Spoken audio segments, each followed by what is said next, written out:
Qu'est-ce qu'Allah a fait pour toi? Cette question est pour toi, mon frère musulman, ma sœur musulmane. Avant que tu ne répondes à cette question, je vais t'expliquer pourquoi moi j'aime mon Dieu et qu'est-ce qu'il a fait pour moi. Je vais commencer par lire Genèse chapitre 22, le verset 2. Dieu dit, prends ton fils, ton unique, celui que tu aimes, Isaac. Va-t'en au pays de Morija et là, offre-le en holocauste sur l'une des montagnes que je te dirai.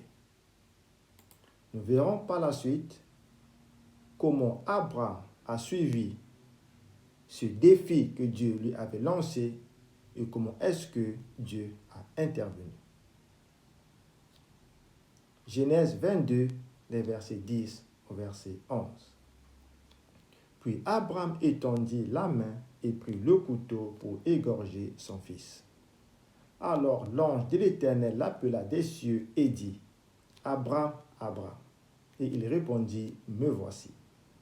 L'ange dit, n'avance pas ta main sur l'enfant et ne lui fais rien, car je sais maintenant que tu crains Dieu et que tu ne m'as pas refusé ton fils, ton unique.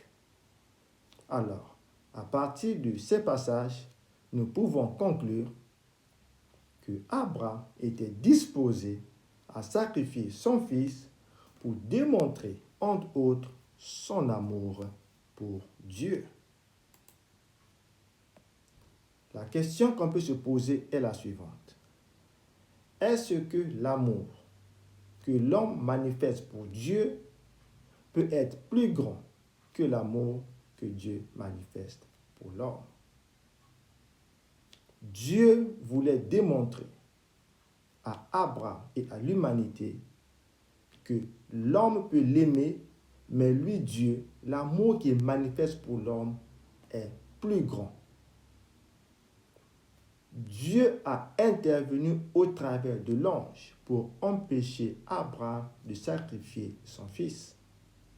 Mais Dieu n'a pas épargné son propre fils pour le salut de l'humanité. Ainsi, Dieu démontrait que son amour est plus grand que celui qu'un homme peut manifester à son endroit. Dans Jean chapitre 3, le verset 16, nous pouvons lire « Car Dieu a tant aimé le monde qu'il a donné son Fils unique, afin que quiconque croit en lui ne périsse point, mais qu'il ait la vie éternelle. » Oui, Dieu a tant aimé le monde qu'il a donné son Fils. Qu'est-ce que cela veut dire? Que Dieu a donné son Fils. Nous pouvons voir l'éclaircissement dans ce passage. Luc chapitre 9, les versets 21 au verset 22. Jésus leur recommanda sévèrement de ne le dire à personne. Il ajouta qu'il fallait que le Fils de l'homme souffrit beaucoup, qu'il fût rejeté par les anciens, par les principaux sacrificateurs et par les scribes, qu'il fût mis à mort et qu'il ressuscita le troisième jour. Donc, quand Dieu a donné son Fils unique, le message est clair que ce Fils unique devait souffrir, mis à mort et ressusciter le troisième jour. Dans Romains chapitre 8, le verset 32, nous pouvons lire « Lui qui n'a point épargné son propre Fils, mais qui l'a livré pour nous tous, comment ne nous donnera-t-il pas aussi toutes choses avec lui ?» Donc Dieu a empêché Abraham de sacrifier son fils, mais Dieu, pour son amour pour l'humanité, n'a pas épargné son propre fils. Ainsi, Dieu a pu montrer et démontrer que son amour pour l'homme est plus grand que l'amour qu'un homme peut manifester à son égard. Pourquoi j'aime mon Dieu? Parce qu'il a démontré que l'amour qu'il a manifesté pour moi est plus grand que l'amour que je peux manifester pour lui. Il a sacrifié son Fils unique. Voilà pourquoi j'aime mon Dieu. Alors, mon frère musulman, ma soeur musulmane, pourquoi aimes-tu Allah? Qu'est-ce qu'Allah a fait pour toi? Qu'est-ce qu'Allah a fait pour te montrer qu'il t'aime? Si Allah n'a pas pu offrir ce qui lui est précieux, cela veut dire que l'amour d'Abraham pour Allah est plus grand que l'amour d'Allah pour Abraham. Pourquoi aimes-tu Allah? Tu vas certainement me dire, c'est parce que Allah m'a donné de l'argent, il m'a rendu riche. Et pour un Dieu, rendre quelqu'un riche, donner de l'argent, ce n'est rien, ça ne lui coûte rien. Tu vas certainement me dire que c'est la guérison, tu étais malade, Allah t'a guéri. Mais pour un Dieu, guérir quelqu'un, ça ne lui coûte absolument rien. Tu vas peut-être me dire que tu étais au chômage, que Allah t'a donné le travail. Mais pour un Dieu, te donner le travail, ça ne lui coûte absolument rien.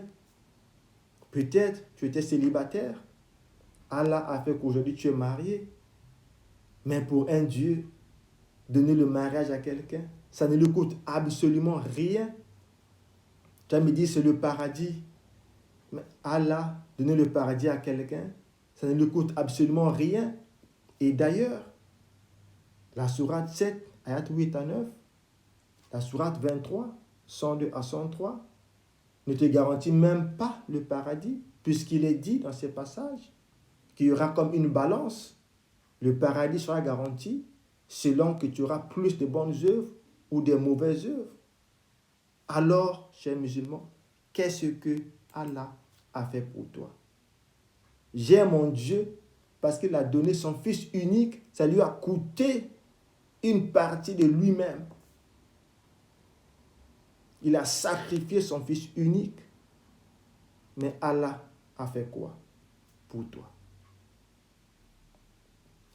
Chaque année, après le pèlerinage, les musulmans célèbrent la fête de Eid ul-Adha pour commémorer le sacrifice d'Abraham pour Dieu. Le sacrifice d'un homme pour Dieu, c'est ce qu'ils célèbrent chaque année. Mais moi, chrétien, mais nous, chrétiens, nous commémorons chaque jour le sacrifice de Dieu pour le salut de l'humanité.